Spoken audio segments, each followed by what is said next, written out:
দণ্ডি ভাঙবার চেষ্টা করেন, তাহলে জবাব তো আমার অধিকার দেয়। আমি এমনি জবাব দেওয়ার অধিকার আমার আছে। বাইরে আমি ভিডিওটা দেখেছি, তো একজন আমাকে পাঠিয়েছিলেন, দুজন পাঠিয়েছেন, দুজন সাংবাদিক বন্ধু, আমি তাদের প্রতি কৃতজ্ঞ। ভিডিওতে কি বলছেন এবং তার আগেও হিন্দু ধর্ম নিয়ে কথা বলতে গিয়েছিলেন বলে তাকে বহিষ্কার করা হয়েছে। বাবা, কবে থেকে উনি হিন্দু ধর্মের নেতা হয়ে গেলেন।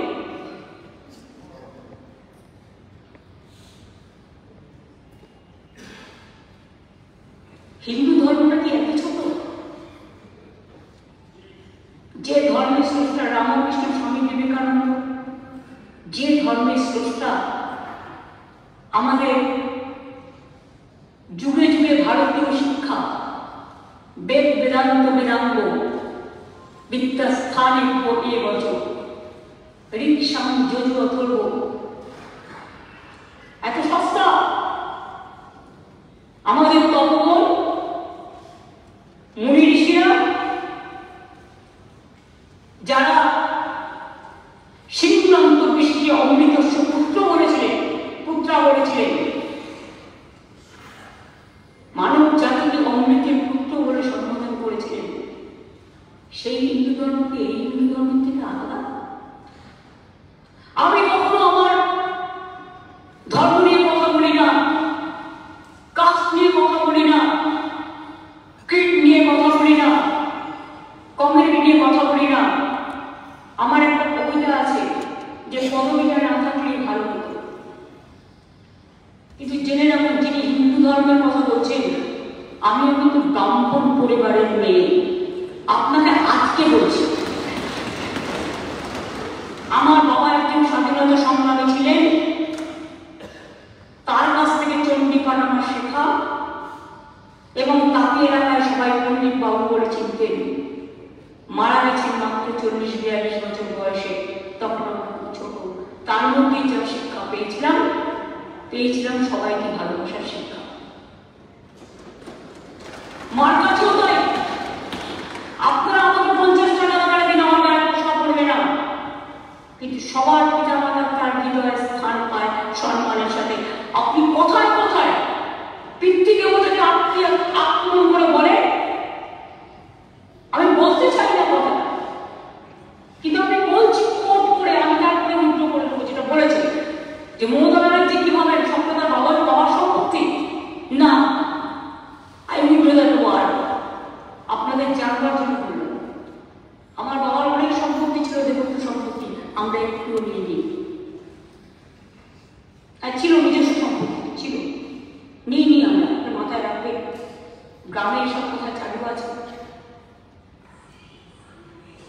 আমি কিছুদিন আগে বসুন্ধরা গ্রামে গিয়েছিলাম,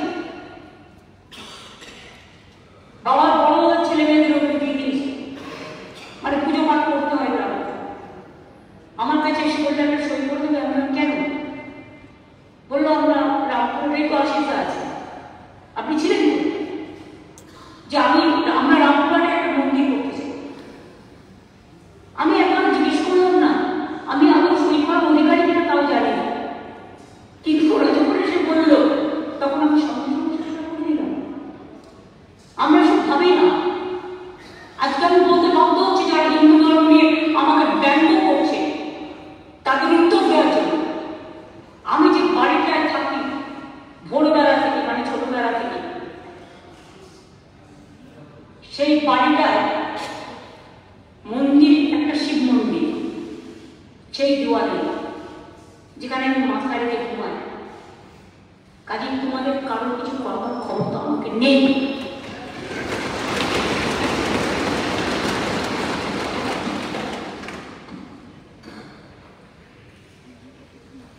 কি বললেন? হিন্দু ধর্ম নিয়ে বলতে গেছিলেন। হিন্দু ধর্মটা কি? নাকি সরস্বতী পুজো করতে দেওয়া হয় না বাংলায়? সব বাড়িতে বাড়িতে পুজো হয়েছে, সব স্কুলে পুজো হয়েছে, সব কলেজে পুজো হয়েছে, সব ক্লাবে পুজো হয়েছে, সব পাড়ায় পুজো হয়েছে। অন্তত 2 কোটি পরিবার যদি ধরে নেন,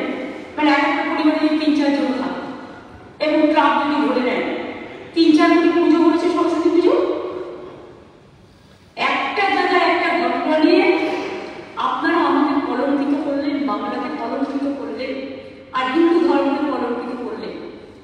ব্যাপারটা কি ছিল জানতে হবে। আমি আর রেকর্ড করে দিয়ে যাব, সেখানে পুজো হয়েছে। আর আমি যোগেশচন্দ্র চৌধুরী কলেজে ডিগ্রি কলেজের স্টুডেন্ট ছিলাম না, আমি যোগমানবী কলেজের স্টুডেন্ট ছিলাম। আমি যোগেশচন্দ্র চৌধুরী কলেজে ল কলেজে পড়ি। যেহেতু ওখানে একটা বিল্ডিং মেটেরিয়ালসে একটা কাজ হচ্ছিল কনস্ট্রাকশনে, একটা জায়গায় গার্বেজ করেছিল, রাবিশ করেছিল। তাই ওরা বলেছিল গেটের সামনে না করে তুমি একটু সরিয়ে নাও, ওরা গেটের ভিতরে করতে চেয়েছিল। তারপর তো কোর্টেও যায়, কোর্টের নির্দেশ অনুযায়ী দুটো পুজোই হয়েছে। যোগেশ চৌধুরী হয়েছে, যোগেশ চৌধুরী ল কলেজে হয়েছে। এটা হচ্ছে যোগেশ চৌধুরী কলেজের ল কলেজের সরস্বতী পুজোর ছবি।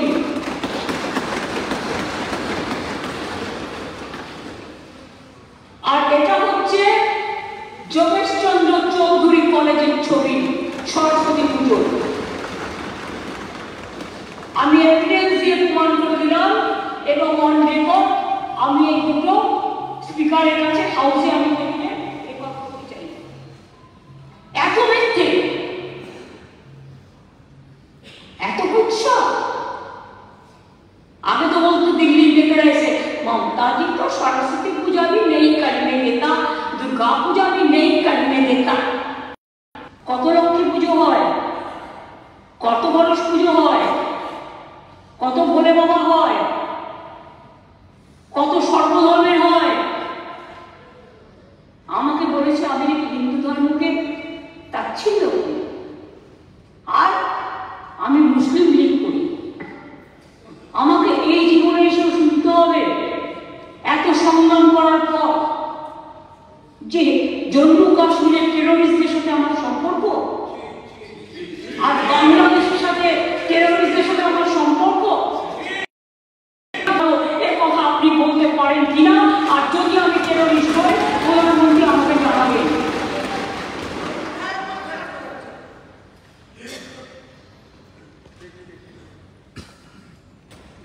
এখনো আমরা আছি বলে বাংলাদেশে এই ঘটনা ঘটে যাওয়ার পরেও বাংলা কিন্তু শান্ত আছে। এটা কিন্তু সর্বধর্মের মানুষের দান, সর্বকর্মের মানুষের দান, সর্বজাতির মানুষের দান। এটা কিন্তু মনে রাখবেন। আপনারা তো বর্ডারে গিয়ে উস্কেছিলেন, বাংলায় উস্কেছিলেন, ভুলে গেছিলেন বাংলাটা দেশের মধ্যে, বাংলাটা দেশের বাইরে নয়। বেঙ্গল নেপাল বর্ডার আছে, বেঙ্গল ইজ দ্য কি স্টেট, সবচেয়ে গুরুত্বপূর্ণ স্টেট সারা ভারতবর্ষে। মনে রাখবেন বাংলার বর্ডার নেপাল, বাংলার বর্ডার ভুটান, বাংলার বর্ডার পাকিস্তান, বাংলাদেশের পরে বাংলাদেশ, বাংলাদেশের পাশে পাকিস্তান, মায়ানমার, ওদিকে ভারতবর্ষের বর্ডার শ্রীলঙ্কা। কিন্তু আমাদের এখান থেকে মাত্র 3 ঘন্টায় সিঙ্গাপুর এবং ব্যাংকক মাত্র 2.5 ঘন্টায়। মনে রাখবেন Bengal is the gateway of north eastern region, Bengal is the gateway of Sikkim. মনে রাখবেন বাংলার রাজ্যটা রাজনৈতিক কারণে, ঐতিহাসিক কারণে, আভ্যন্তরীণ নিরাপত্তার কারণে এবং ইন্টারনাল অ্যান্ড এক্সটার্নাল নিরাপত্তার কারণে মনে রাখবেন আমরা আছি বলে বাংলা কখনো কোনো কিছু কোয়েশ্চেন করে না দেশের কোনো ব্যাপারে। আমরা তো কোয়েশ্চেন করতে পারি, যারা এলো তাদের শিকড় বেঁধে নিয়ে আসা হলো কেন? কি উত্তর আপনাদের? বলে দিচ্ছেন ওটা ওদের প্রোটোকল। মাননীয় প্রধানমন্ত্রী আপনাকে সম্মান জানিয়ে বলছি, আপনি যেদিন প্রেজেন্ট ছিলেন সেদিনও কিন্তু তাদের নিয়ে আসা হয়েছে এইভাবে। তা প্রোটোকল তো এক একটা দেশের এক এক রকম হয় না, মানবিকতা তো সবার মধ্যে। কিন্তু আপনি কি একবার প্রতিবাদ করেছিলেন? রমেশ, তারা কিন্তু বাংলার লোক নয়, তারা কিন্তু গুজরাটের লোক, মহারাষ্ট্রের লোক, পাঞ্জাবের লোক। তা সত্ত্বেও কিন্তু যদি কেউ ঢুকেও থাকে, নিশ্চয়ই আমি সসম্মানে আপনি বলতে পারতেন আমি ফ্লাইট পাঠাচ্ছি, আমার ফ্লাইটে করে আমি আমার ভারতীয়দের নিয়ে আসবো। যদি কেউ ইলিগালি ঢুকে থাকে, ওই দায়িত্ব নিয়েছিলেন? আজকে যদি আপনারা দায়িত্ব নিতেন, তাহলে অন্তত তারা সম্মানের সাথে ফিরে আসতে পারত। কিন্তু সে দায়িত্ব তো আপনারা নেননি। পায়ে শিকড় বেঁধে, হাতে শিকড় বেঁধে 40 ঘন্টা ঘুরিয়ে ঘুরিয়ে শিশু থেকে মহিলা কেউ বাদ দেয়নি। তা সত্ত্বেও আমরা তো কিছু বলিনি। আজকে বলছি কারণ আপনারা বাধ্য করছেন এই কথাগুলো বলবার জন্য। না বলার পরেও আপনারা আমাকে টেরোরিস্টদের সাথে যোগাযোগ করে দিচ্ছেন। এর থেকে তো মৃত্যু হওয়া ভালো। এই দেশটা আমাদের সবার দেশ। আমি মনে করি আমার ব্যক্তি অধিকার থেকেও আমার দেশের অধিকার অনেক বেশি। তাই দেশের স্বার্থে আমরা কখনো দেশের স্বার্থ বিঘ্নিত করার কোনো কথা বলি না। আমরা আভ্যন্তরীণ পলিসির ব্যাপারে সবসময় বলি কেন্দ্রীয় সরকার যেটা করবে আমরা সেটাই মেনে নেব। মনে রাখবেন, তাই বাংলা ভালো থাকে। আর বাংলা ভালো থাকলে অন্যান্যরাও ভালো থাকে।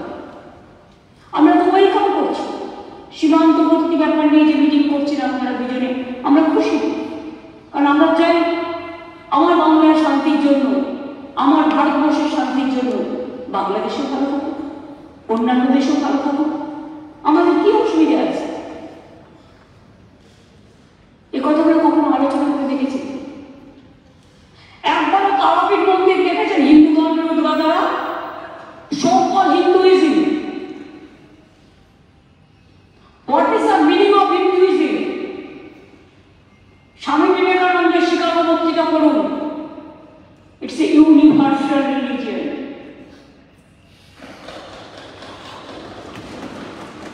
যখন স্বামী বিবেকানন্দের বাড়িতে দখল হয়ে যাচ্ছিল রাত্রির বেলায়, তখন কোথায় ছিলেন?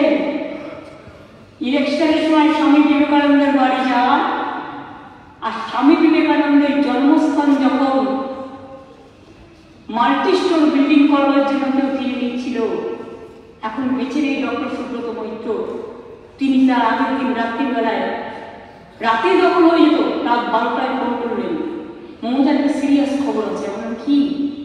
তিনি বলেছিলেন আমি খবর পেলাম স্বামী বিবেকানন্দের বাড়িটা সিমলা সিটি যেটা প্রমোটাররা দখল করে নিচ্ছে। আমরা কি বলছেন? বলেছিলেন হ্যাঁ। আমি সঙ্গে সঙ্গে পুলিশকে পাঠিয়ে কাজ স্টপ করেছিলাম এবং তার পরের দিন আমি স্বামী বিবেকানন্দের বাড়ি কলকাতা কর্পোরেশন থেকে কিনিয়ে নিয়েছি।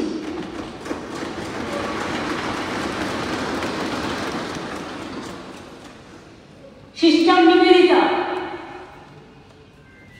কলকাতায় তার একটা বাড়ি ছিল, সেই বাড়িটাও আমি নিজে দুবার করে দিয়ে আমাদের টাকা দিয়ে কিনে তারপরে তাদের হস্তান্তর করি। দার্জিলিংয়ে সিস্টার নিবেদিতা মারা গিয়েছিলেন যে বাড়িতে, সেই বাড়িটা বিমান বন্ধুরা নিয়ে নিয়েছিল। আমি একবার শান্তনু মহারাজ বেলুন থেকে আমার সাথে গেলেন এবং আমাদের সাথে ডিএনএস থেকে শুরু করে বিমান বন্ধুকেও ডাকলাম। তখন সে জিটিএর চেয়ারম্যান ছিল। আমি বললাম এই বাড়িটা ফেরত দিতে হবে। উনি বললেন না, দিতে পারবো না। আমি বললাম আমি যদি পাল্টা একটা বাড়ি দিই, এই বাড়ি একেবারে স্টাইলে এবং যতটা জায়গা আছে ততটা, তাহলে তুমি দেবে কি দেবে না? বলে আমি তাকে বলেছিলাম, অল্পকে আমি জিজ্ঞেস করলাম এই তোদের ইউথ হোস্টেলটার কি অবস্থা? বললো দিদি নতুন তৈরি হয়েছে, একই রকম দেখে। আমি বললাম যাও ইউথ হোস্টেল নিয়ে নাও, নিবেদিতার বাড়ি ফেরত দাও, যেখানে নিবেদিতা দেহত্যাগ করেছিল। সেই বাড়িটা ফিরিয়ে নিয়ে এসেছিলাম। ট্রাস্টের আন্ডারে আছে, বা ওদের যে বেরোবের যে সমস্ত ট্রাস্ট থাকে। বাগবাজারে মায়ের বাড়ি, তারা ঢুকতে পারছিল না। কতবার মায়েরা রিকোয়েস্ট করেছে, সেটাও ক্লিয়ার করে দিয়েছে। যেখানে ওখানে অনেক মানুষ বাস করতেন তাদের জন্য আলাদা করে বাড়ি তৈরি করে দেওয়া হয়েছে। এটা কোন ধরনের উত্তর আছে কমরেডরা? তারাপীঠের মন্দির ভোগঘর থেকে শুরু করে, তারাপীঠ ডেভেলপমেন্ট কমিটি থেকে শুরু করে, মায়ের মন্দিরের সম্পূর্ণটা, রাস্তাটা, গেটটা কে করেছিলেন? আপনারা। এটা আমরা করেছিলাম। আশিস দাসের ডেভেলপমেন্ট অথরিটির চেয়ারম্যান। দক্ষিণেশ্বর স্কাইওয়াক কতবার পড়ে গেছে, কতবার গন্ডগোল হয়েছে। আমি নিজে 3 বার ইন্টারফেয়ার করে মিটিং করে তারপরে দক্ষিণেশ্বরের ভবতারিণী মায়ের সম্মানার্থে স্কাইওয়াক আমরা করে দিয়েছি। কঙ্কালিকা সতীপীঠ বীরভূমে কারা করেছিল? আমরা, আমাদের সরকার। ফুল্লরা মায়ের মন্দির উন্নয়ন কারা করেছিল? আমাদের সরকার।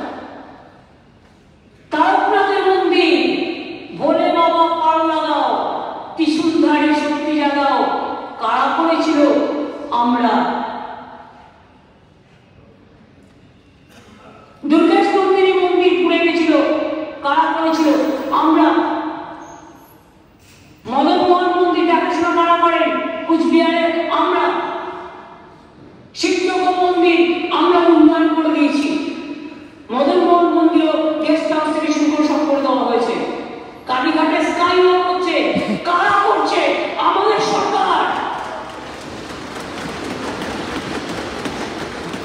কোনদিন ভেবেছিলেন করা উচিত? গঙ্গা সাগরের এক পয়সাও দেন না, যেটা ইনকাম হয় সেটাও নিয়ে চলে যায় ইউপিতে। কত মানুষ যায়? লক্ষ লক্ষ মানুষ যায়, 1 কোটি 1.5 কোটি মানুষ যায়। জলে করে পার করতে হয়, কত শক্ত, কত টাফ। এক একটা মানুষ জলে জলে পার করে। কতদিন বলেছিলাম একটা গঙ্গাসাগর সেতু করে দাও, বলতে বলতে আমার মুখ শুকিয়ে গেছে। কোন বিরোধী দলের নেতারা, হিন্দু ধর্মের পথপ্রদর্শক একবারও বলেছিলেন কেন্দ্রীয় সরকারকে গঙ্গাসাগর সেতুটা করা উচিত গঙ্গাসাগরের স্বার্থে? না, করেননি। আমরা সেতুটা করছি। এই বাজেটেও তার জন্য 500 কোটি টাকা রাখা হয়েছে এবং 4 লেন রাস্তা সহ সেতু হচ্ছে, যেটা 1,500 কোটি টাকা খরচা হবে, ডিক্লেয়ার হয়ে গেছে। জগন্নাথ ধাম কি বললেন বাবু? যে বাবু বকবক করতে ভালোবাসেন, বকবক বাবু কি বললেন? বললেন যেদিন ওটা হবে আমি সেদিন সব ঘেরাও করে বসে থাকবো। তার মানে আপনি চান না দীঘা একটা হিন্দু ধর্মের অন্যতম পীঠস্থান জগন্নাথ ধাম হোক? খুব রাগ হচ্ছে, খুব জ্বালা হচ্ছে, খুব হিংসে হচ্ছে, কুচুটি পানা হচ্ছে। কচু পাতা পাওয়া যায়, কচুরি পানায় যান পেয়ে যাবেন। সেগুলো দিয়ে আমি বিচুটি বলছি না, কচুরি পানা। কুচুটি ওটা বিচুটি না, বিচুটি আমি বলছি না। কচুরি পানা আমাদের গ্রামের সম্পদ, তাই দিয়ে এখন অনেক কাজ হয়। সেগুলো ভালো করে মেখে একদম সেটা দিয়ে বস্তা করুন, দরকার হলে কাভার করে নিন কচুরি পানায়।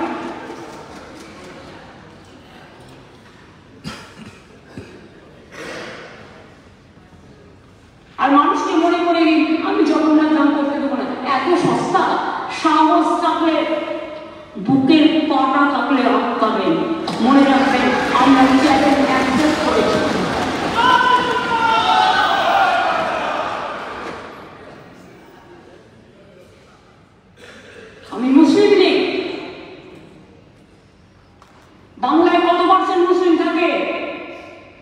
রিসেন্ট সেন্সাস হয়নি, আগের সেন্সাস অনুযায়ী যদি বলি বা মোটামুটি একটা অ্যাপ্রক্সিমেট প্রায় 30 থেকে 33% সংখ্যালঘুরা থাকে। তারা খাবে না, তারা পড়বে না, তারা স্কুলে যাবে না, তারা শিক্ষা নেবে না, তাদের এক ঘরে করে দিতে হবে, তাদের মারতে হবে, তাদের খুন করতে হবে। আর আমি যদি বলি আমার 5টা আঙুলে হিন্দু, বৌদ্ধ শিখ, জৈন, পারসিক, মুসলমান, খ্রিস্টানি, সেটা অন্যায়।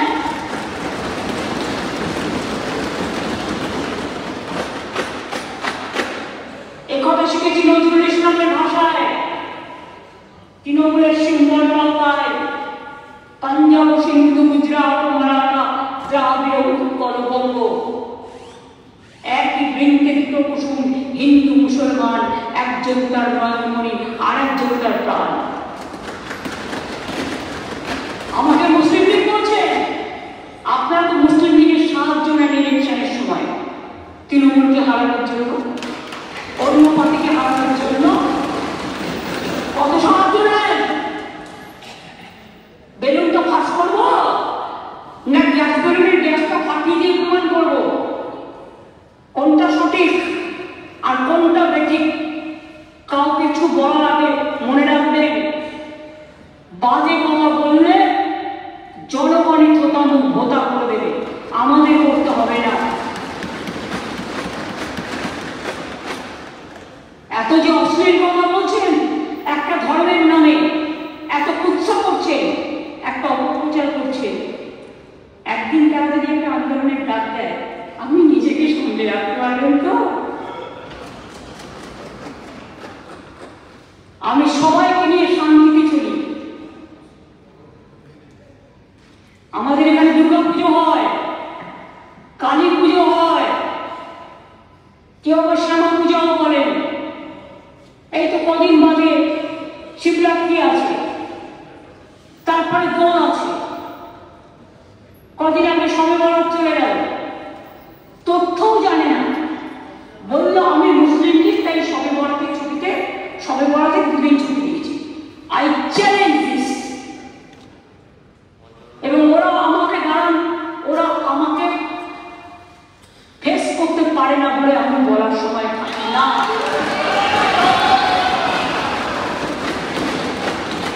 আর মমতা ব্যানার্জির ভয় টয় নেই, ভয়কে জয় করে এখানে দাঁড়িয়ে আছি। কত দুঃখের কথা দেখি,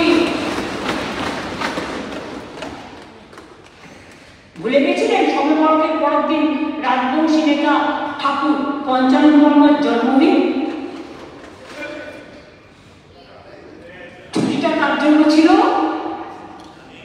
একদিন শবে বরাতের ছুটি আর একদিন পঞ্চানন বর্মার জন্য ছুটি। ছুটির ক্যালেন্ডারটা দেখবেন। এবং পারলে রাজবংশীদের ভোট চাইতে যাবেন না, পঞ্চানন বর্মার ছুটি নিয়ে যারা এই নোংরা রাজনীতি করেন।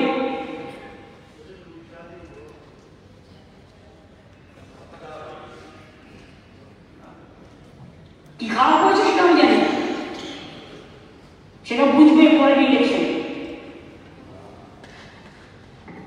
সুতরাং পুজো পার্বণ আমাকে শিখিয়ে লাভ নেই। মহাকুম্ভ আমি নাইবা বললাম, ওটা এখন মৃত্যু কুম্ভ হয়ে গেছে। মৃত্যু কুম্ভের মতো আমি মহাকুম্ভকে সম্মান করি, আমি শ্রদ্ধা জানাই, পবিত্র গঙ্গা মাকে আমি সম্মান করি। কিন্তু প্ল্যানিং না করে এত হাইট তুলে এত লোকের মৃত্যু বললেন 30 জন, কথাটা কি সঠিক? কত ডেড বডি বসে দিয়েছেন নদীতে? কত হাজার হাজার। আটবার আগুন লেগেছে। বড় লোক আর ভিআইপিদের জন্য লক্ষ টাকার ক্যাম্প,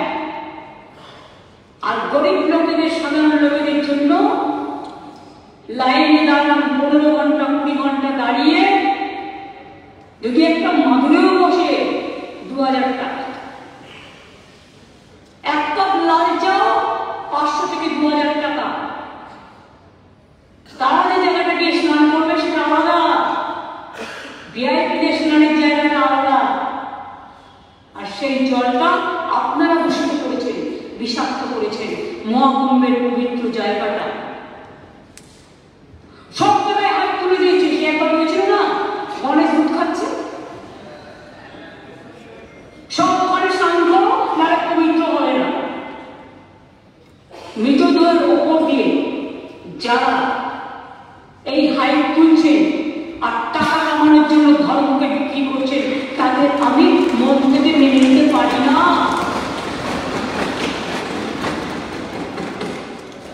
একটা বড় অনুষ্ঠানের স্ট্যাম্পেড হতেই পারে, কিন্তু তার জন্য প্ল্যানিং করতে হবে।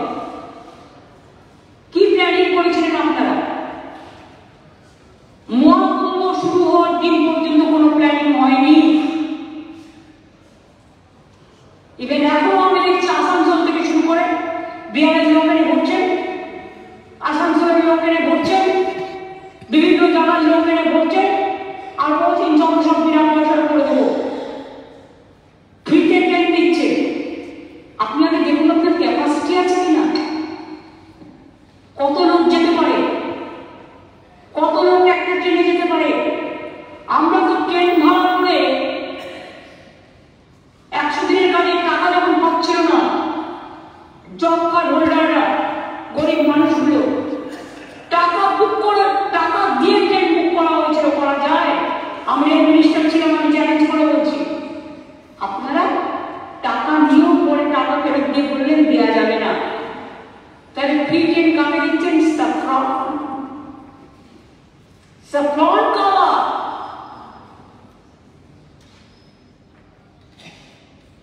এত হাইট তুলতে গেলেন কেন? এইসব সিরিয়াস প্রোগ্রামে এত হাইট তুলতে নেই। ফার্স্ট দেখতে হয় ক্যাপাসিটি আছে কিনা, প্ল্যানিংটা ভালো করে করতে হয়। রেল স্ট্যাম্পেডে তো অনেক মানুষ মারা গেছে, অনেকে আহত হয়েছে, কিন্তু তা সত্ত্বেও আমরা খুব সফট লাইনে করেছি। তার কারণ ইনসিডেন্ট বা অ্যাক্সিডেন্ট যে কোনো জায়গায় ঘটতে পারে, সেটা নিয়ে আমরা নোংরা রাজনীতি করি না। কেএম দিয়ে কাজ করতে গিয়ে কেএম দিয়ে 3টে শ্রমিক চামড়া পট্টিতে মানে লেবার হাবের ওখানে মারা গেল, যার জন্য লেবার হাবের কালকে মিটিং করা হয়েছে সিরিয়াস অ্যাকশন নেওয়ার জন্য। তাদের তো দোষ ছিল। আপনারা কমিশন পাঠাচ্ছেন, চিঠি পাঠাচ্ছেন, আর মহাকুম্ভে এত বড় ঘটনার পরে কটা কমিশন পাঠিয়েছেন, কটা কমিটি পাঠিয়েছেন। এমনকি আমার রাজ্যে যারা ফিরে এসছেন একটা ডেথ সার্টিফিকেটও দেননি, পোস্টমর্টমও করেননি, ইভেন মেডিকেল কলেজ থেকে কেউ সইও করেনি যেখান থেকে ডেড বডি এসছে। শুধুমাত্র যাকে হ্যান্ডওভার করেছে তাকে সই করিয়ে দিয়েছে। আমি দেখেছি কাগজটা।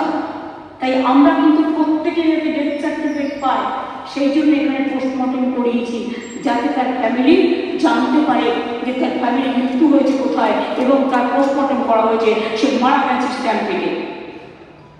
এরপরে তো বলবেন হার্ট অ্যাটাকে মারা গেছে, নিয়ে কম্পেনসেশন তো ঘোষণা করে খালাস। যদি ডেথ সার্টিফিকেট না থাকে, যদি পোস্টমর্টম না করে, তো কোথা থেকে সে দাবি করবে? তার আইনের হাতটাও তো শক্তিশালী করতে হবে। করেননি তো, এইটুকু কাজ করতে পারেননি। আপনাদের মনে নেই আমরা যখন প্রথম ক্ষমতায় আসি, আমরিতে একটা ঘটনা হয়েছিল, 110 জনের ওপর আমরা বসে সারা রাতে পোস্টমর্টম করে ছেড়ে দিয়েছিলাম, চাকরি এবং টাকা হাতে হাতে দিয়ে। কাজ জানতে হয়, কাজ শিখতে হয়।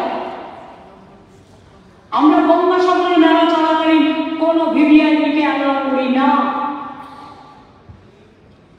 গঙ্গাসাগর মেলার আমি যে পরিদর্শন করি, আমাদের তার 6 মাস আগে থেকে মিটিং হয় এবং আমরা যাদের দায়িত্ব দিই 4-5 জন মিনিস্টার, অন্যান্য এমএলএ এবং অ্যাডমিনিস্ট্রেটিভ অফিসার, তার 4-5 দিন আগে থেকে ওখানে চলে যায় এবং সবাই ফিরে যাওয়ার পরে তারা ফিরে আসে।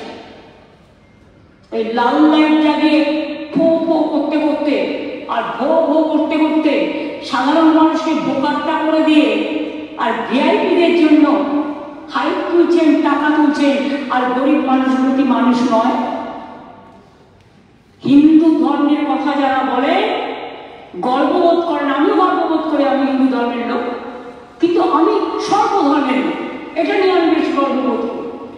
কিন্তু আপনারা হয়তো বলুন আমার বাড়িতে রোজই পুজো হয়, আমি 3 বার করে পুজো করি।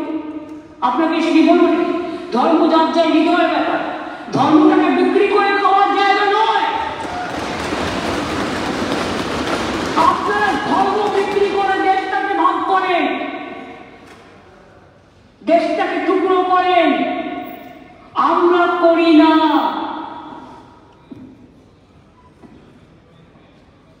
আমাদের এখানে স্বাধীনতা আছে, গণতন্ত্র আছে, তাই এই কথাগুলো বলতে পারছেন, আদারওয়াইজ বলতে পারতেন না। যে স্বাধীনতা আপনারা এখানে পান সেই স্বাধীনতা কোথাও গেলে পাবেন না। যান ডাবল ইঞ্জিন সরকার, ট্রিপল ইঞ্জিন সরকার দেখে আসুন। মানুষ মরে গেলে চেপে দিচ্ছে, ধর্ষণ হলে এফআইআর নিচ্ছে না। আর্যিকরের মেয়েটি খুন হয়ে গেল, ফাঁসি হলো না, বলছে আমরা মৃত্যুদণ্ড চাই না। তুমি চাও?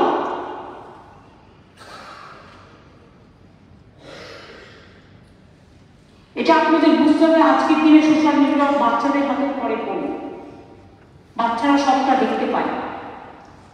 আগে 18 বছর বয়স না হলে বাচ্চারা কিছু দেখতে পারতো না, অ্যাডাল্ট না হলে। এখন বাচ্চারা সব কিছু দেখতে পায়, সবাই দেখে। এত ক্রাইম বাড়ছে কেন? তার কারণ এটাও একটা অনেক উল্টো পাল্টা যে সমস্ত ছাড়া হয়, সেগুলো ছাড়ার আগে বোঝা উচিত যেটা আমার সমাজে কি এফেক্ট করবে, সেটা কেউ ভাবে না। সেই জন্য আমরা অপরাধীদের বিচার করেছিলাম যে এইসব কাজ করবে সবার মৃত্যুদণ্ড পাবে। কিন্তু আপনারা বিচার পেলেই করলেন না। তারা আমার ল অ্যান্ড অর্ডার নিয়ে কোয়েশ্চেন করে, আরে আমাদের পুলিশ 2 মাসের মধ্যে ফাঁসি করিয়ে দেয়, ফাঁসি অর্ডার করিয়ে দেয়। আপনারা কি করেন? আপনারা কোন কেসটা সলভ করেছেন আজ পর্যন্ত? আর যারা ধর্ষিত হয়েছেন তাদের পুড়িয়ে মেরেছেন রাস্তায়, কোর্টে সাক্ষী দিতে গেছে তাদের সাক্ষী দিতে দেননি। বিলকিস বেগম থেকে আমি যদি সবার কথা বলি একটার পর একটা স্টোরি হয়ে আসবে, কিন্তু আমি আমার সময় লিমিটেশন জানি। এবার আমি অন্য সাবজেক্টে আসবো। আশা করি ধর্ম নিয়ে বকধার্মিকদের আমি উপযুক্ত উত্তরটা দিতে পেরেছি।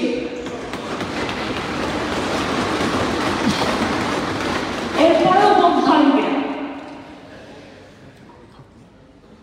যদি বক বক করে ধর্ম বিক্রি করে খান, মনে রাখবেন সাধারণ মানুষ লক্ষ্য করছে, ধর্ম আমরা সবাই ভালোবাসি, যার যার ধর্ম আপনার, উৎসব কিন্তু সবার। আমরা দুর্গা পুজো করি শান্তিতে, কালী পুজো করি শান্তিতে, সরস্বতী পুজো করি শান্তিতে, ঈদ করি শান্তিতে, আমরা বড়দিন করি শান্তিতে,